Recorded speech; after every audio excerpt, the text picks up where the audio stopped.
All right, guys, we should be live on YouTube. I'd like to welcome you to our NEMRR off-season chat special edition. And as you can see, I have a special guest this evening. Mr. John Grush has joined me.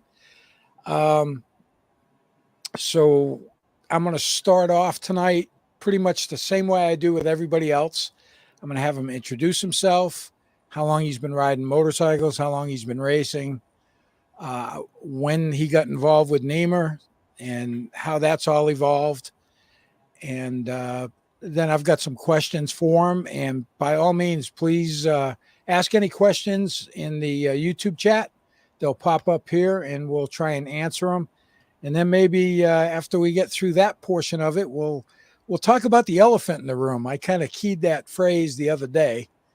And there's lots of speculation out there, and nobody really knows. It's still really early, but we might address that as well. So with that, John, I'll turn it over to you. If you could give me a little bio and how you got started in racing and all that, and then we'll go from there. Sounds great. First of all, Craig, I'd like to thank you for having me on. So I started riding bikes when I was 9 years old, and it was in the dirt. Went across the street and rode in the woods for a long time, and went from there to doing some motocross events, and kind of got away from motorcycles for a little while, and then got back again in my 20s. So I started road racing in 1983. So I raced from 1983 through 1989. Started with NEMRR, which was the originator, I think, of the club racing it was Breyer then, but now it's New Hampshire Motor Speedway. But and then stopped after 89 and didn't start riding again through 2012. I went to 3 track days. Thought I wanted to do some track days. Miles Frederick saw me, and I said, "I'm just doing track days," and he laughed. He said, "You'll be racing." I go, "No way."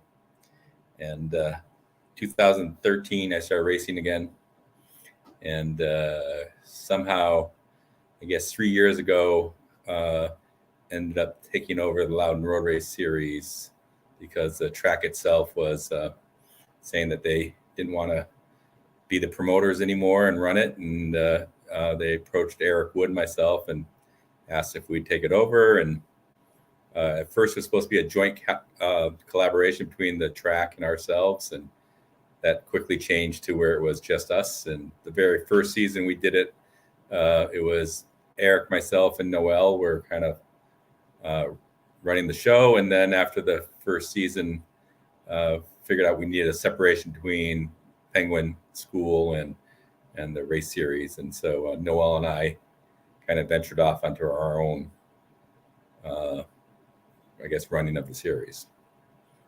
And so that's where we are now, I guess. Yeah, very good. Yeah, I don't know. You've seen my other lives, you've watched them, and I tell a little bit about my background, but I get into it. I was a late bloomer. I was my mid 30s when I started road racing, but prior to that, I did the same thing. When I was a kid, dirt bikes and motocross, hare scrambles, enduros, did all of that stuff. And I lived right there at Roebling Road. I mean, you could almost see my house from the racetrack when I was stationed there. And it was just a progression. I think I went to a track thing up at Road Atlanta just as a spectator. And the next week I was looking for a small twin bike to race, and it just evolved from there. And then, of course, life got in the way.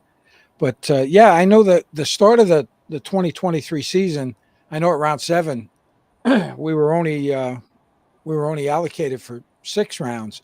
And I want to thank you for really digging in and getting that 7th round back. That was. Well, I mean, actually, we were originally allocated 5 rounds. Wow. From them, and then because the track just figured they're getting down on manpower, and they that they could only allocate 5 rounds for us, and I went back to them with Noel, and we said, it doesn't financially work for 5 rounds.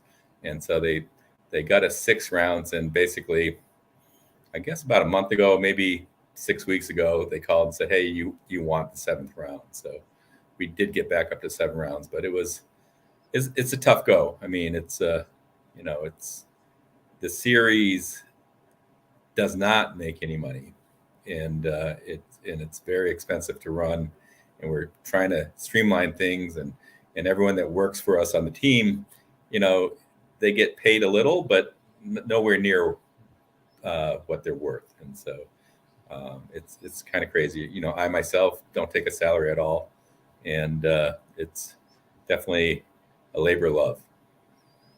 Well, I I applaud your efforts, keeping it going. It seems like club racing, even back right before I stopped in the 2000 era, 2001, 2002, it just seemed like participation was starting to drop off a little bit. And of course, depending on who you were racing with, whether it be WERA or CCS, each organization had their own turmoil going on at the time. And that seems to have, I don't know. I know CCS is now under new management, ownership, or whatever they call it. So I wish them well. And of course, ARMA's been around forever, and I joined ARMA this year, and they're also having problems with the road racing program. They just had their race director quit, and they got a bunch of turmoil going on there as well. So yeah, it's really tough. And I know you talked a little bit about kind of revamping things and maybe having a Friday, Saturday, Sunday, and having a Saturday, I guess, for like super hooligans or something like that. What's your projected goals? That's a classic weekend. So the classic weekend is going to be our only Friday, Saturday, Sunday event. And what we've done is that I think probably in August, I got up in front of everybody in the writers' meeting and announced that for the 100th running of the classic, I was going to try to go out and raise $100,000 for the purse money. I figured 100 years, $100,000 purse would be pretty cool. And it's almost like watch out what you wish for, because we did in the fall, we did have somebody come along and say that they wanted to donate the prize money, but they wanted to make it the biggest prize race in the history of the U.S. And so the prize money went from a $100,000 goal to a $250,000 prize pool, I guess you could say. And the stipulation is that 100% of that money had to be used for the classic race. So the actual classic race. Any other races that we do, we still have to raise money to get that purse money and that type of thing. And we can't use a penny of that money for any of the operational costs of the event. 100% of it has to go into the prize money. And so when we first started looking at it, I said, okay, well, let's just do a pro day only of 4 races. And our original thought process was to have a junior cup type of race, but not limited by age. A twins race. We originally wanted to get a baggers race and then highlight it with the actual classic race, which for us is a middleweight class. And we met with the bagger guys, and they seemed a little open to coming, and then the demands of what they wanted. We offered to pay basically double of what their purse money normally is, and they want to know what was in it for them. And so we just said, okay, we're already offering you to pay your purse double a purse that you normally have, and I'm sorry, that's all we got. We don't have super deep pockets, and even that was a stretch for us to make a commitment to, and so that fell through. And then we thought we might talk to the hooligan guys, and it wasn't nearly the same type of conversation, but basically they wanted to have their expenditures paid for to come. so they wanted us to pay their prize money and then pay basically $35,000 to have them show up. And we couldn't afford that either. So it didn't happen. So I guess we're sitting there saying, so what do we do for the last race? How do we make this work? And we looked into maybe doing supermoto, and then the time frame of doing supermoto really wouldn't work because of had to add a dirt section, and then supermoto would have had to been the last race of the day to make that work, and there would have been a big pause of interruption between the two things. And so I guess I started looking on the internet and saying, what can we fill this last race with? And I guess I came down to maybe what we're going to do is our open races that we're going to go down to the turn 1A, 2 part of the NASCAR oval and come back onto 1 and have a pro scooter race. And I thought it'd be fun. It'd be enjoyable. It'd draw all sorts of people just out of the curiosity factor to do it.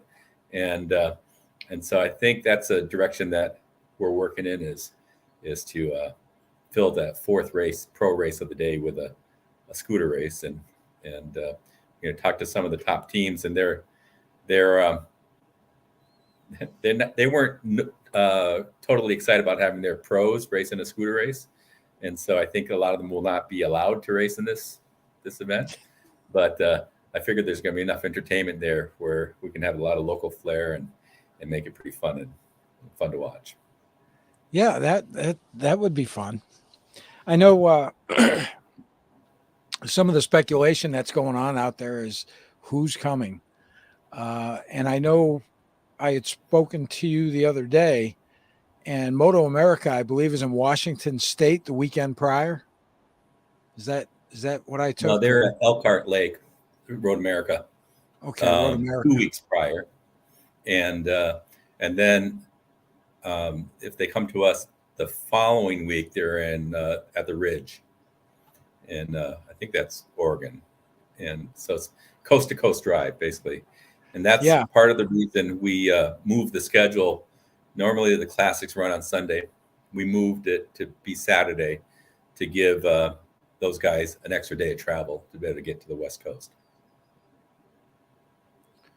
That's good. I think it's going to, there should be a pretty good draw.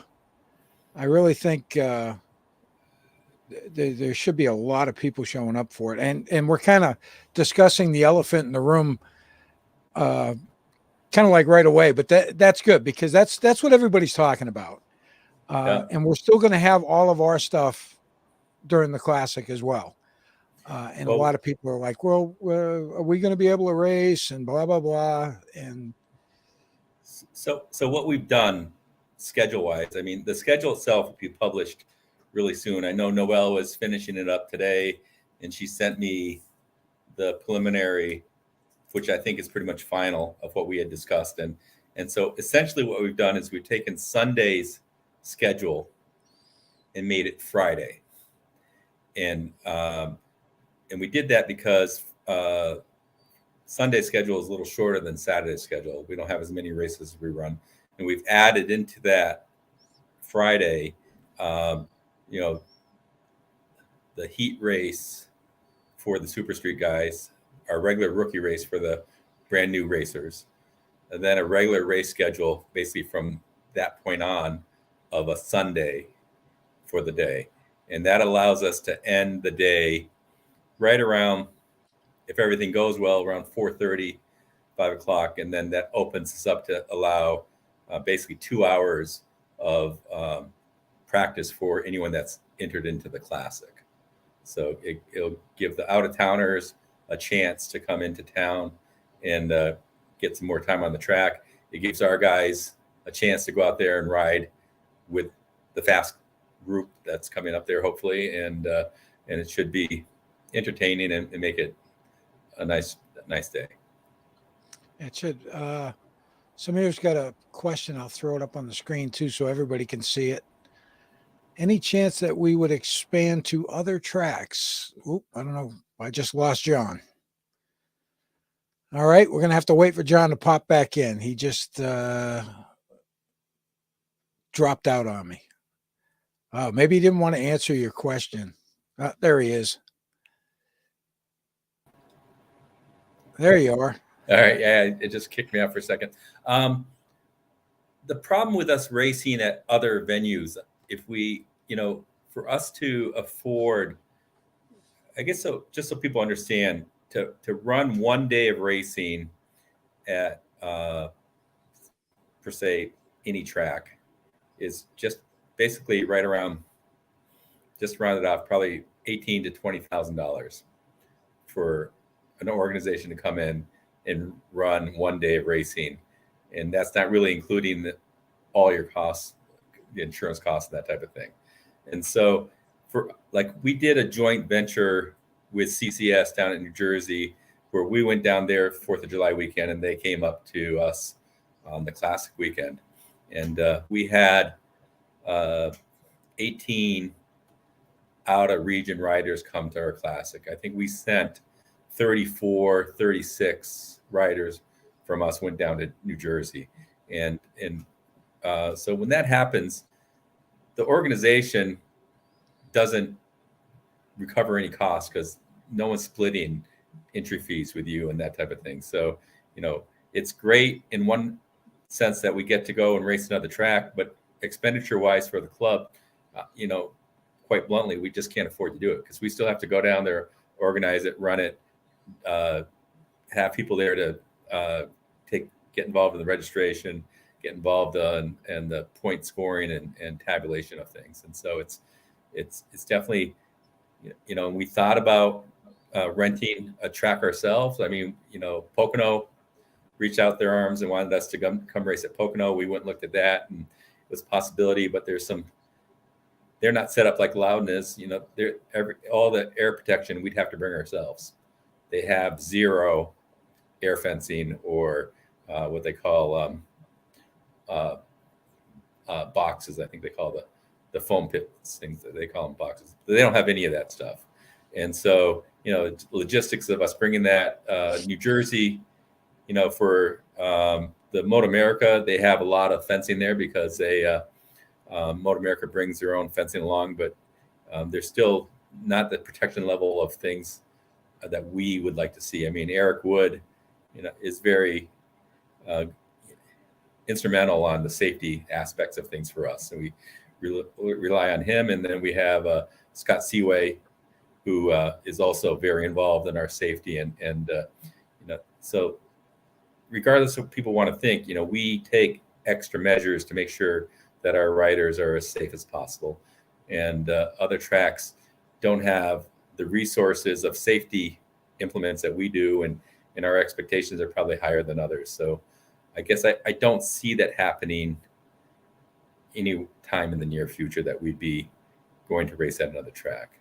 I mean, I think there's definitely the opportunity for us to joint venture and stuff like that, and we might do it, but the Classic has consumed so much of our energy and time, more so than anyone could imagine. And when I first got into this with Eric and Noel, how hard could it be to run a race series? Well, way more involved than I could ever imagine. So it's not enough hours in the day. No, not at all. And a lot of people don't realize that it's not something you just, all right, you show up on Friday and everything happens. It's, you guys do a lot of planning, and you have to have the infrastructure to make it all work. And I can't imagine all the work that you guys put in, the hours and hours of work that you put in, just to keep it going. I mean, I easily, in the winter, which is, I'm not supposed to be doing much, I easily spend 30 to 36 hours every week working on the series. And then in summer, I'm probably easily 50 to 56 hours every week working on the series. So, I mean, and then I think on one of your podcasts, I heard people say, well, when the track owned it, there was some benefits of the track owning it, that, the facilities were kept in better shape, and the bathrooms were cleaned and that type of thing. When we rent the track, that's all supposed to happen. That's all included in our contract, is that they clean the bathrooms, and they provide us with toilet paper and the essentials that you think that they would provide us with. And the reality is that the track has cut their staff back so much to where basically security guards and track personnel that were hired to do office type of works were the ones that had to go clean the bathrooms. And it wasn't being done in the fashion that any of us would have liked. And what didn't help on that factor either is that we had somehow some people decided that their mom also came to the track and was going to clean up after them. And they were just basically trashing the bathrooms, literally, where there was, stuff on the walls that shouldn't be on the walls, because they were mad that it ran out of toilet paper. So they decided to have a tantrum in the stalls. And so Noelle, basically asked if I could hire her sister and pay her separately to make sure that the bathrooms in our immediate area were respectable. So we said to the track, look, you don't have the staff to do it. I'm sure that, at that point, Alex Gabot, Kelsey Leonard, and the security guards didn't sign up to clean bathrooms.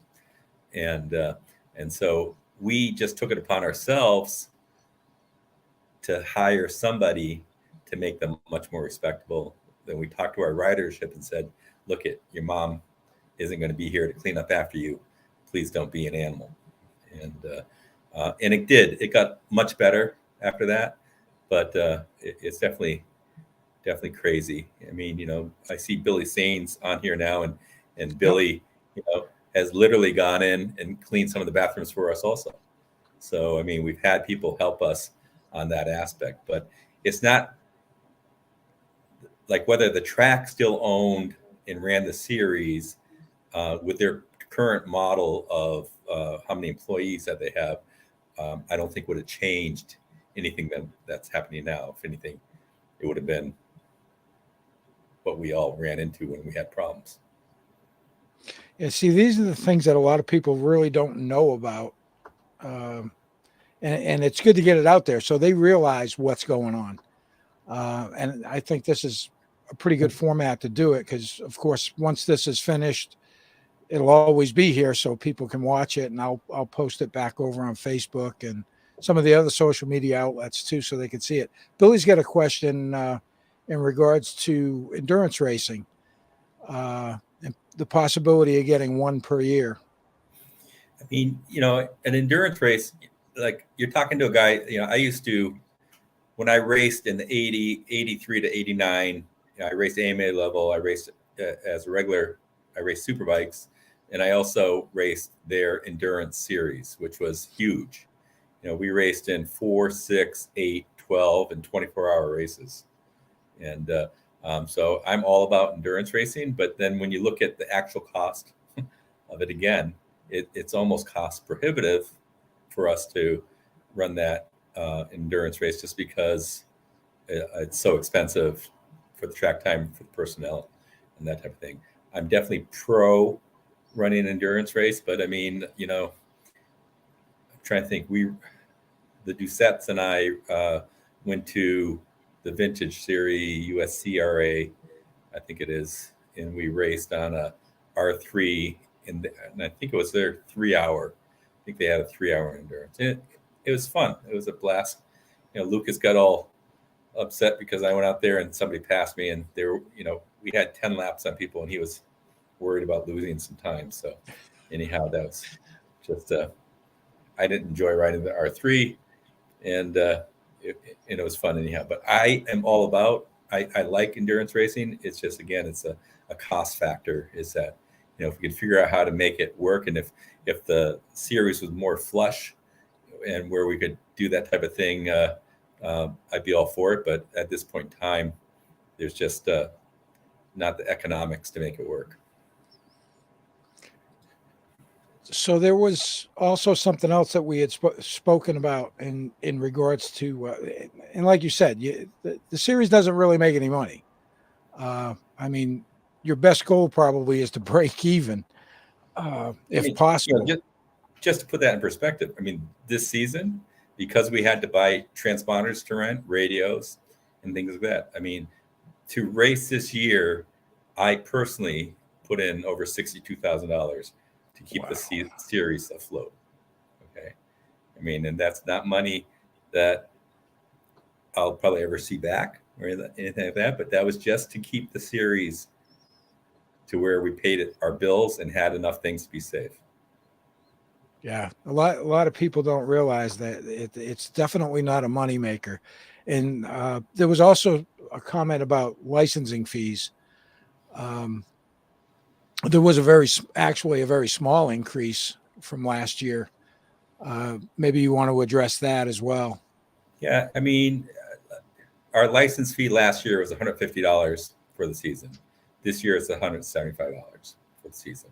So we did go up $25 on that, and we only did that because I can't afford to continually put money into the series. It's a realistic thing, and then B, we want to be competitive or be about the same of what other organizations are doing, and so I think we're still one of the less expensive organizations to race with. From when you talk about a license, what it costs you to race. I mean, you said that you are going to the ARMA races.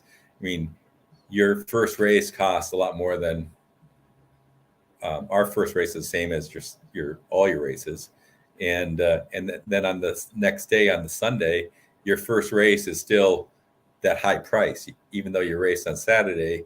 It's like you start over again with ARMA, where Sunday is still a new day. Doesn't compound into the other day. And so, if you add up what it costs to race with other organizations, if anything, we're still one of the less expensive people out there to race with. Oh, for sure. Yeah, that weekend, Billy's going to be down there as well, down at Roebling Road in Georgia. And I already have my $95 membership for ARMA, because everybody has to have a membership card. And they're actually looking at possibly implementing a licensing fee as well for road racing.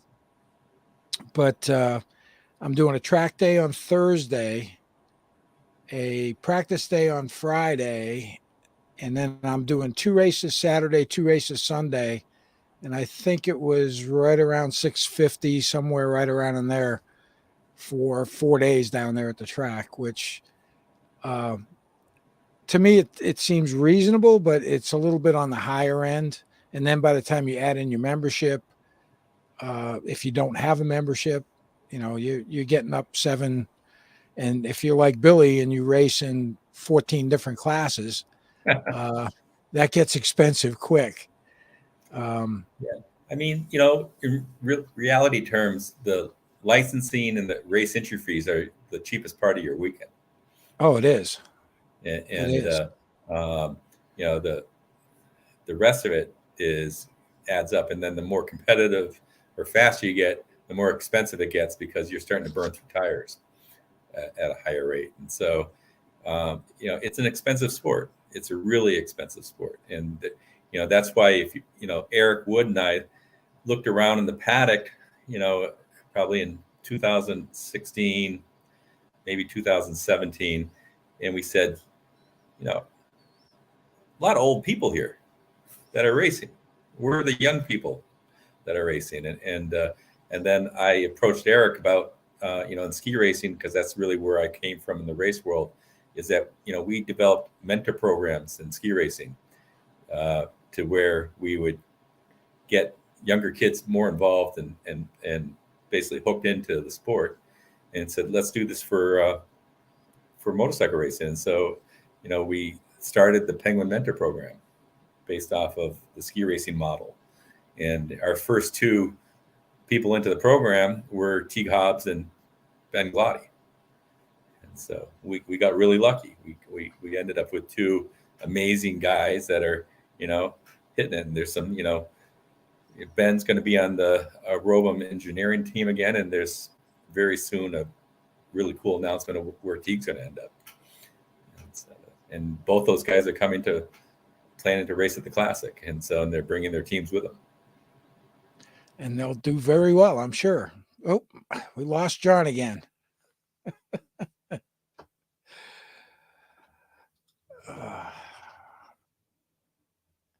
So, guys, any more questions while we're getting John back in here? Yeah, I live in Vermont, so our internet is not the best. Okay. Well, I just thought you didn't want to answer any more questions. I wasn't sure. Yeah. So we've pretty much, man, I had something in the back of my mind, and it's I got this thing called CRS. I can't remember shit. I'll think of it and then I forget it 2 seconds later. Okay. Got another question. Any upgrades to the track surface for, I assume he means this coming season.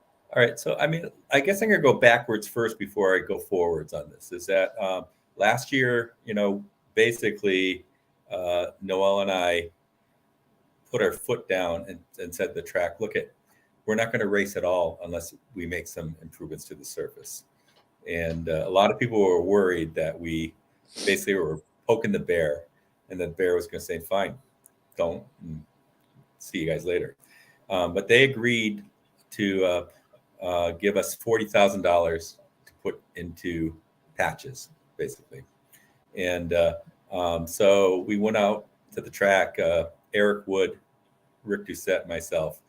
We walked around with Matt, and we highlighted the areas that needed to be addressed the most, and so talked about the whole process and how it worked. And the track did it, and when we went and inspected it, it was great. And then there was some little transitional things, and so they decided to some guy convinced them that he had this infrared machine that could go over and he could blend the patches in better than they were done by the machines. And what happened, this is very evident in turn 10. If you look, they're created this 4-foot swath where the infrared machine went. And people want to blame the cars, they want to blame other things. But what happened is that this infrared machine, when it reheated the surface, all the pebbles or the, I guess, stones or whatever came to the surface more, and it deteriorated very quickly to where there was literally over inch and a quarter, inch and a half difference of where the infrared machine went to where the track was. And so what we thought was going to be a good fix, because listening to this guy was a good salesman and very adamant on what it could do and stuff, like it didn't. It made things worse. And then turn 12, so where that's most evident was turn 10. And then in turn 12, the ground just settled where we fixed where the dip was. The original dip wasn't bad, but then it created a bigger dip right after where the original dip was. And what that was that the ground just settled more than we expected it to. And so we're going to redo turn 10, not hit it with an infrared machine. And then we're going to basically wait a little longer to do the repair work into turn 12 to where that is done. It won't be done for our first event, but it will be done for our second event. And then we're going to, we still have another, basically the track's given us another basically $45,000 budget to do patches. And so we will go and address some other sections. And a lot of people want us to redo turn 3. And that would use up more than the whole budget is to do just turn 3. And our goal is hopefully to show the track that motorcycling is a viable thing and that it's worth spending more money on the infrastructure after the season, so that that hopefully do the right thing and repave the whole road course is what our goal is. But we can, again, the personnel at the track want it to happen, but they're owned by a very big corporation, and until that big corporation sees that there's a value in an investment on things, it's not going to happen. But so we're trying to make them realize that we have a viable thing here that will make people aware of the track itself and the location, and hopefully that makes it all better for everybody. This is a suggestion question kind of thing. Yep. About marketing on different platforms to try and draw more riders in. And I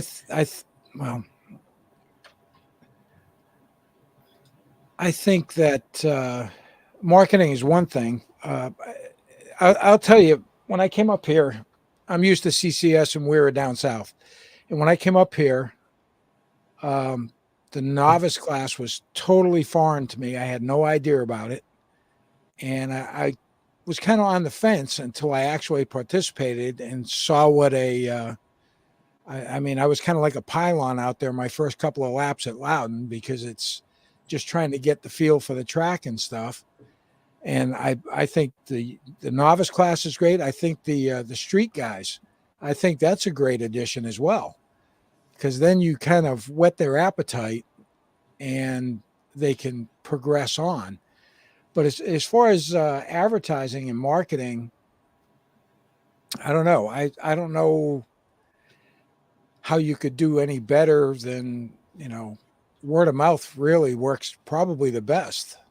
I mean, yeah, realistically, we need to rely on, this is where everybody says, hey, what can we do to help? How can we make this do it? And then people say, hey, why don't you do this? Why don't you do that? And it all comes again down to money. All right. And so if we had an endless budget, yeah, I'd love to have billboards up, love to do radio advertising, that type of thing. But it's just, again, economically, we just can't afford it as a club. But what we can afford is to have all of our members and all of our riders go out there and say, hey, you should do this. And there's many different ways you can do it now. If you don't really think that you're ready to race, we have the Super Street class. And you can go into that just as if you went to a track day and get your feet wet.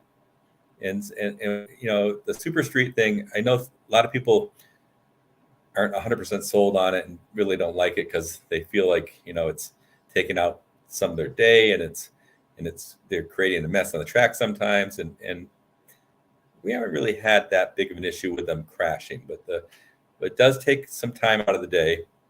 And but what it has done, I'm trying to think what the ratio is, and I wish Noel was here to be able to answer this for me, but I think our ratio of Super Street riders that become true licensed racers is probably right around 35 to 40%, which is huge. And so now all of a sudden we're getting this influx of racers. Our novice entries for last year almost doubled what it did from the year before. And that was purely because of the Super Street class. And so for us to survive as a club, we need entries. And Brett Geyer, when he was on, he talked about the old days where, the grids were huge and people everywhere and people were spending money as if it was being given away. Well, those days are gone. And so we need to find more ways of bringing people into a sport. And then we need to find a way to bring younger people into the sport because, Craig, you and I are about the same age. And it's awesome that we're still out there and doing things. But, future wise is really with the youth. So. It sure is. It definitely is. And I will say that I noticed that too. There's a lot of older people in the pits. A lot of guys walk by wearing leathers. A lot of older people. I think a lot of it's because they have money now. Exactly. I know that for me. Yeah. No, I mean, again, I look at, I'm in the ski world. And so there's no way in hell that if I grew up in today's time that, my dad died when I was 6. I had 4 sisters and my mom. There's no way I would have been a skier. Would not be able to afford it. Well, motorcycle racing isn't that far away from that. There's no way, like when you're in your 20s, that you could go out and say, "Hey, I'm going to start racing motorcycles," and then you come to 1 or 2 races, and then all of a sudden you don't have any money anymore. And so it's that's why we need to find affordable ways for people to get into racing and to race. And the smaller bikes, the 300s, the 400s are great because you can race multiple races on tires and not wear them out right away, unless you're, again, Billy's saying, I think he was talking to Rick Doucette, and Rick Doucette was like scratching his head going, how many races did you race on those tires? And so, Billy's going pretty fast now, and it's like he's going fast on some tires that probably were already takeoffs from somebody else, and he's just riding the hell out of it. So, I mean, and that takes a different mindset altogether. But it's an expensive sport, and I don't know of any way of making it less expensive. And as you said, when people get to our age, they have the extra money to go do that. They just have, probably other family members saying, "What are you doing and why?" Exactly. Yeah. And the other thing that really impressed me about NEMRR was how family oriented it is. I mean, you got the electric bikes for the little kids to get them started, and you put on a little race thing with them, and you've always got some kind of an event. I'm surprised you haven't had 3-legged races yet. I mean, you're doing all this other stuff. Yeah, no, I mean, look I started in the 80s, and it was a family atmosphere. When I came back in 2013, I came back to the same atmosphere, but with different faces. And actually, some of the faces that I was around were still there. But I mean, for the most part, it was, I think I've raced at a lot of different organizations and clubs all over.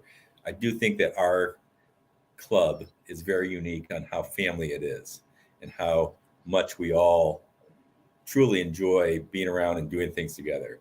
And so, I mean, we brought in the Stasics, which was fun, and it got very popular. And then, we did the bouncy house obstacle course. And I don't know if you partook in that, but anyone that did laughed their asses off. I mean, and like actually Noel and other registration staff were in T-Rex suits. They thought they'd go through the obstacle course on the T-Rex suits. And if I didn't die of a stroke there for lack of oxygen because I was laughing so hard, I think I'm in pretty good shape because I laughed so hard that I couldn't breathe. It was fun to watch everybody else too. Yeah, and we're getting some comments too. Nick Cahill's just saying he did like 3 track days ever, and his garage mate convinced him to try Super Street, and there he is. So, it's definitely word of mouth. I don't do a lot of track days, but I might do a couple this year. I don't know. I don't know what my schedule is going to be. I'm going to make all the rounds for NEMRR. I'm going to try and make a couple of rounds with ARMA, but I'm not really sure if I'm going to do much more than that. But we'll have to wait and see. And now I got 2 bikes, so I've got twice the cost. And it kind of amazed me. I wanted to run the lightweight twins. That's my favorite class. I've run 600s before, middleweight stuff, and just I just didn't feel it. I'm more of a small twin guy, and now that I've got the Aprilia and I've got an SV, my SV's got a completely fresh motor in it, fresh suspension, and of course the Aprilia is brand new. It's a 2021 with 1,300 miles on it, but I got to wait on suspension because of course Olin's is behind the power curve as usual, getting parts. But yeah, it's just great to be a part of the organization and to see everybody out there, everybody helping everybody else. It's really been great. I got a couple of more questions about the big elephant in the house and you've pretty much answered 90% of what some of the rumor stuff you've been hearing. Qualifying for the main event. Are there are you going to have qualifying sessions for that? Or I don't want to get too far into your schedule because I know Noel's just finishing it up and No, it's going to come out. I think we're pretty good, and I think we're both comfortable. You know, she already told me what I can talk about, what I can't talk about, and if I go against her, a hand will come through the screen and slap me in the face. So, but the way that we're running this whole thing for the Classic is we're going to open registration for the Classic probably in the next couple of days, and there'll be an announcement on our website. There'll be announcements everywhere, road racing world type of thing. But we have to limit how many bikes are out there. And so at this point, our logic is that we're going to allow 48 people to enter the race. So it's the first 48 people that get their interest in. So as soon as it comes live, I don't know, people think that it will hit the 48 in the first day. I'm not that optimistic. I think it's going to take more than one day to close out the registration for that. But so our thought process is that we're going to allow 48 people to enter the race.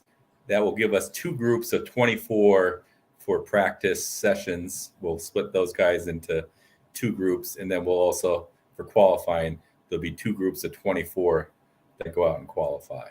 And I think I guess my original thought was that we're going to have 32 qualifiers, but everyone's telling me that we should have 36, but we'll see where that ends up, if we're at 32 or 36.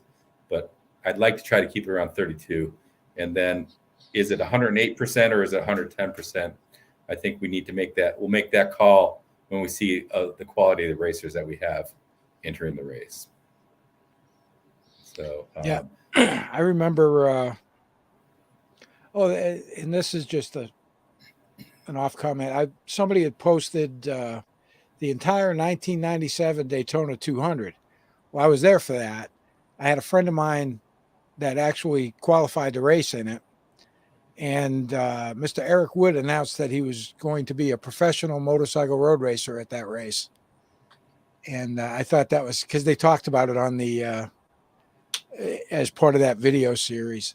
So I thought that was kind of cool. But I used to remember the CCS week at Daytona, all the guys from Loudon coming down. And they showed us how fast the guys up here were because the difference in the tracks. I know some of the people that just went out to Homestead that were novices or are novices up here, and they were doing really well against the amateurs down there. So definitely a better. Loudon's a very technical track, so you hone your racecraft to that track. You can pretty much ride anywhere else, in my opinion. No, I agree with you. I mean, I basically started at Briar, which was Loudon, and then raced at other tracks around the country. And most of us did really well at other tracks. We could adapt quick and said, "Oh, this is what smooth pavement feels like," and or be on more flowy tracks. But Loudon definitely, it's like skiing in the East. If you can ski in the East, you can ski anywhere in the world because you're used to skiing on rocks and ice. And so, but not much different than Loudon. Yeah. So, but I mean, as far as the qualifying goes, so there'll be, I think there's, let me look at the schedule, make sure I get this right. There'll be 25-minute qualifying periods for the super sport, so the Classic, and then for the other events there'll be 20-minute qualifying sessions for the other three support events. So and again, there'll be two groups of qualifying people for the Classic of 25 minutes each. So we got another question. Can you name some big names that are interested in the event? Well, I mean, I've talked to a lot of the big teams, and I think I don't have firm commitments from any of them yet, but and I'm sure people have heard, Warhorse Ducati New York team is planning to come up. M4 Suzuki is planning to come up. Josh Hayes, I'm pretty sure, is planning to come up. Rocco Landers, as long as he's racing in the U.S., is planning to come race.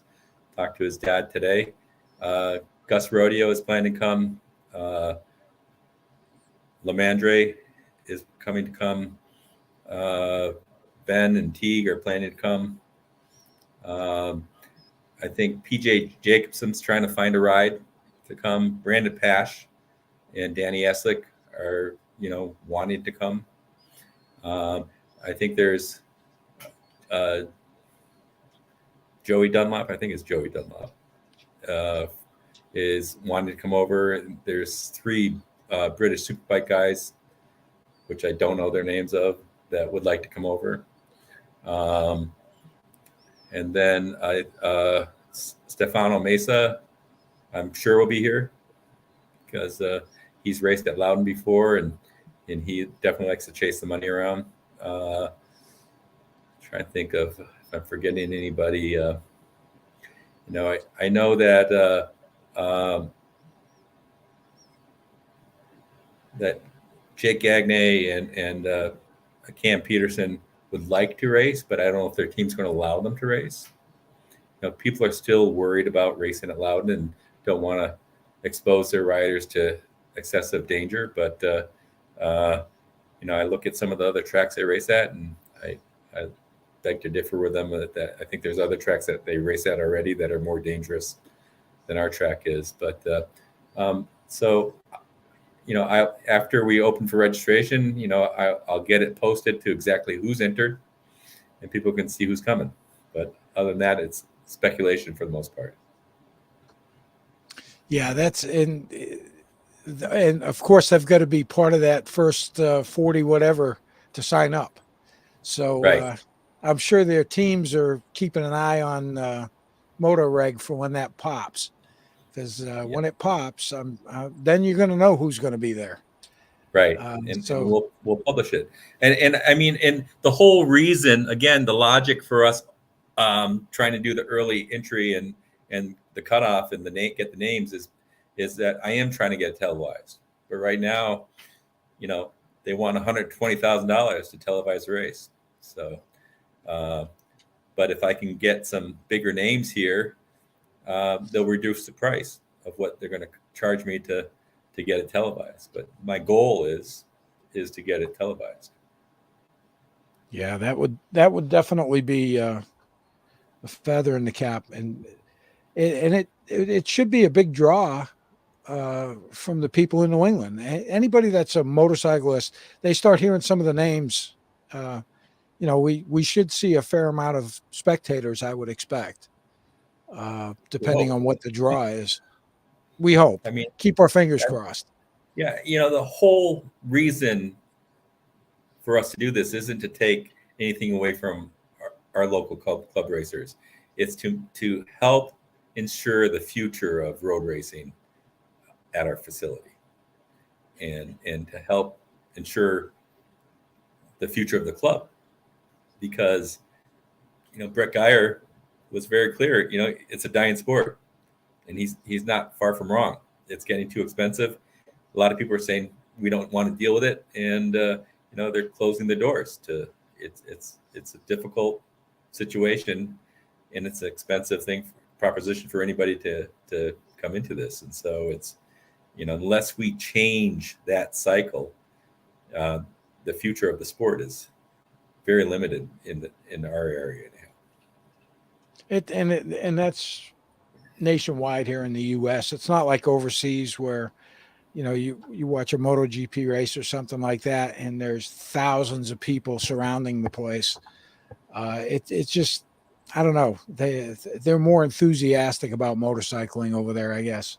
Well, I think I went to high school in Europe, and sports in general, they don't have all the variety that we do over here. So I think that there's less high level activities there, and because of that, there's a lot more enthusiasm in the few sports that people can go see and watch. So, All right, we got a couple of more questions. Infield camping, first come, first served, or are areas going to be reserved for incoming teams? I mean, camping, you gotta. It's two things. It's parking is one thing. Parking rigs is one thing, and camping is another thing. But for the most part, if you rented a garage, that space in front of your garage is yours, right? And so if you're in the infield camping area, that will be first come, first serve. We're not reserving any area for teams in that area, and a lot of because they don't want to be there. They want to be on pavement, and so, but we are, when they show up with an 18-wheeler, which is a good draw for us and a good draw for the spectators, and it's a good draw for the sport. We are going to have areas reserved to put those teams with 18-wheelers, and they'll be in a prominent area, but they're not going to be taking away from anything from our guys. Okay, because if they want a garage, they still have to either make a deal with somebody that owns that garage, or if we have any empty garages. I mean, I guess the smart thing would be for any of our club members is to rent a garage and then rent it out to one of these teams. Yeah, because that would be a smart move. Do we reserve some of those garages, or do we still award our club members and let them do it and do what they want with the space? So, I mean, we're very aware of and trying to reward our faithful club members to every aspect of what we're doing in this whole thing. And someone did notice that we, on the prize money, we did split apart some prize money that you have to be a local guy, and we wrote out the criteria of what being a local guy is. And so, I mean, it's definitely a money grab, and people said, well, they're only here because of the money, and yeah, exactly, they're only here because of the money, and the money's there, and if we do a good job with this, we have a guarantee that we'd have the same money for the following year. Wow. So we have it's all in our hands, the club's hands, all of everybody that you talk to, I talk to, everyone that we race with, it's all in our hands. If we want to, make this an annual thing, we have the ability to make it at least a 2-year thing. And if it's a 2-year thing, it makes it easier to make it a 3, 4, 5, 6-year thing.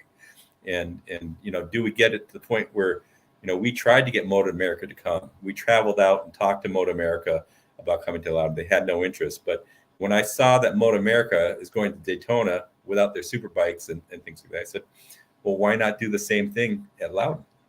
Well, don't bring the super bikes, but, bring the other classes and make it a national event.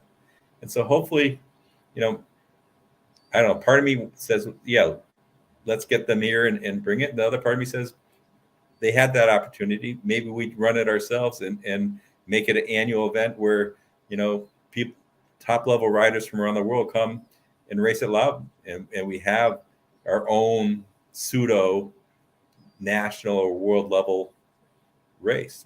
I mean, how cool would that be? It is cool. The anticipation of who's going to sign up, that's got me. I can't wait to be able to look at the attendee list on MotoReg and see who's coming. It's going to be great. Jeffrey asked about the Supermoto at the Classic, but I think you already talked about it. If you just want to address one more time. I guess what the track is also doing, which is kind of cool, us older guys know what it is, but where the Supermoto, when it wasn't run on the proper race surface and it was in the parking lot, is kind of an area which used to be called Animal Hill. And the track itself is opening itself up to allowing the camping on the hill type of thing to resurface.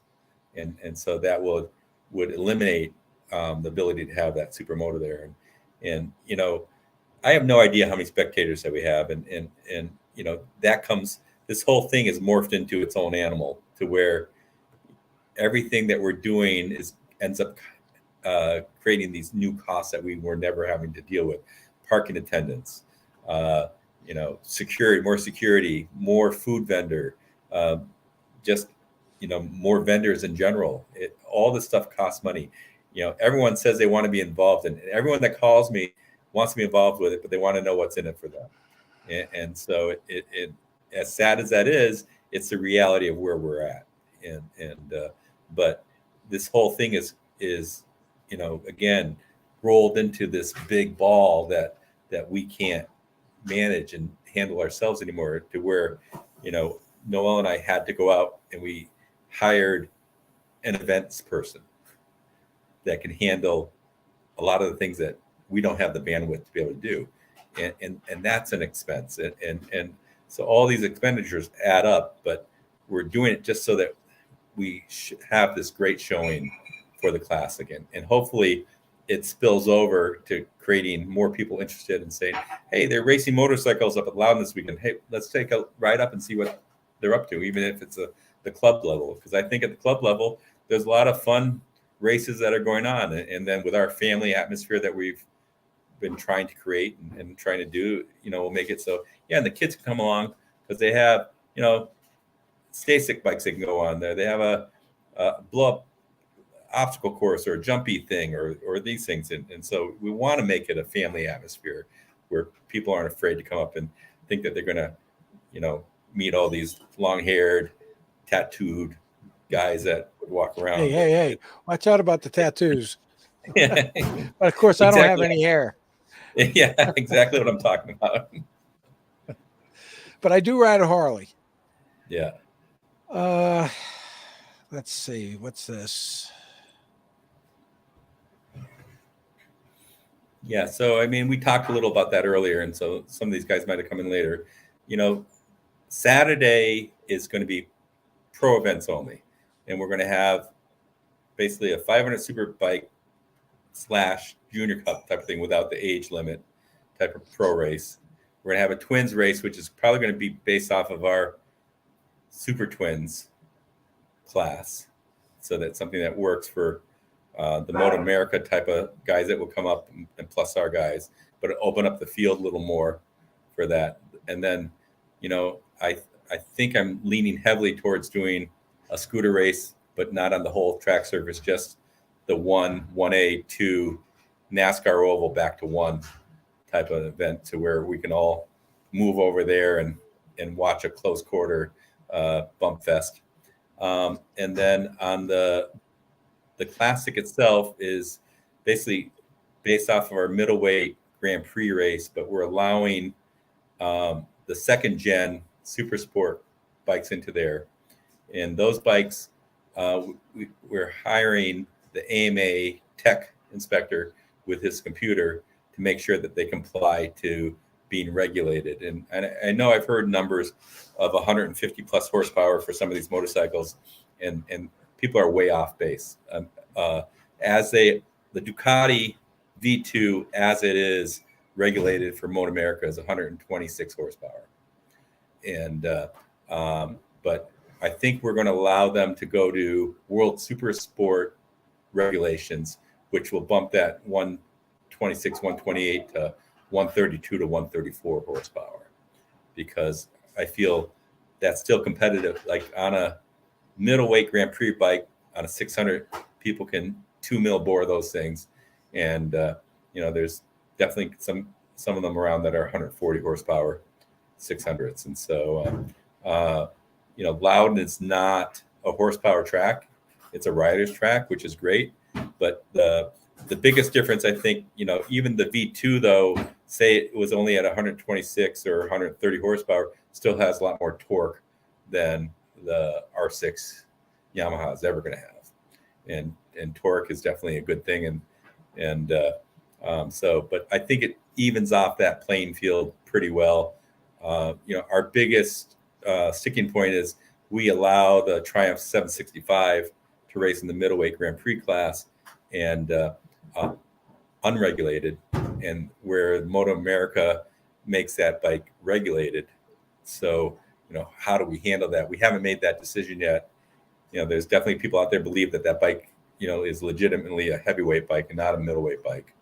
And if it races in the classic anyhow, that it should be under the same rules of what Moto America makes that bike restricted to. So, we really have one guy in our club that races that 765 in the middleweight GP class, and I'm very torn on what's a fair thing to do there. But it's a fine edge of, if I allow him to be unrestricted, Brandon Pash and Danny Eslick come up with their 765s. What do we do with them? That's true. Let's see. We got another question. Practice on Thursday. Well, Penguin Racing School is going to have Wednesday and Thursday school, and I'm pretty sure racer practice on definitely on Thursday, and I think they're opening up racer practice on Wednesday also. So, Josh, yes, there'll be a Penguin racer practice most likely on Wednesday and Thursday. So I guess you could probably show up Tuesday night. Right, exactly. And then Billy wanted to know anything to draw in some of the pro twin riders. And you just mentioned that you're doing the Super Twins race. Right. And then purse money, I still have, I think Eli, I don't know if it was during your podcast or his, came up with the fact that it's January, the race is in June. I'm still working on getting purse money for the supporting classes, and my goal is to try to get anywhere from $10,000 to $20,000 in purse money for the supporting classes. And so the scooter race, everyone thinks I should just have winner take all thing, but I think that make it really bloody out there. So I don't know if I want to do a winner take all thing, but we'll figure that out. Well, John, I've kept you on here a little bit over an hour, and I really appreciate you coming in. If you've got anything else that you'd like to add before we kind of wrap it up here. Looks like we had average anywhere from 15 to 25 people watching. So we definitely get out there, and I'm sure the video will get watched over and over again, because that will be a permanent part of YouTube. But if you've got anything you want to add in closing before we shut her down. I mean, I guess, again, the banquet is February 11th coming up, and it's important that people get their paperwork in for that. We'll get the garage rental forms out really soon. And again, if anyone has half a brain, you're probably pretty smart to get one, and then figure out how you're going to make some space to either sublet it out to somebody else during the classic, or have some cool people in your garage with you. I think that people say they want to help, and again, I think you hit it on the nail on the head by saying, word of mouth. Get as many people as you can. Say, hey, look, if there's one thing you do this year, come watch this race. Because the better of a show that we have, the more people that we have here, only benefits us as a group of people. Not us as individuals, but us as an organization. Well, again, John, thank you so much for coming on. I really appreciate you reaching out and coming on. We addressed the elephant in the room, and hopefully that'll quell some of the speculation that's going on. One more, I've got one question for you. What's your prediction for lap time on the winner? On the winner or qualifying? We'll go with qualifying. What do you think the best lap time we're going to see? I believe we're going to see 9s in qualifying. Wow. That's going to be amazing. I really believe that. And I know Eric Wood made a bet with his brother, because his brother feels the same way that I do. But Eric Wood made a bet with him that it wouldn't be a 9. But I firmly believe that we'll have talent there that will be able to do a 9. All right. I'm looking forward to that. That's going to be, Jeff said, it'll rain. Well, if it rains, my money's on Scott Greenwood. So. All right. I'm going to give my little closing spiel here. Hey, guys, if you really enjoy this, make sure you subscribe to the channel. Give us a thumbs up. It helps the algorithm so much. I'm trying to build up my subscription. I've branched this off of my main YouTube channel, and this is nothing but my motorcycle content. So I appreciate everybody that's tuned in this evening. John, I appreciate the hour and 10 minutes you gave me. And to be put on the hot seat and addressing the elephant in the room. And I hope everybody that was there really enjoyed it. So with that, I'm going to close off the broadcast. Thanks, guys, and have a great night. Thanks.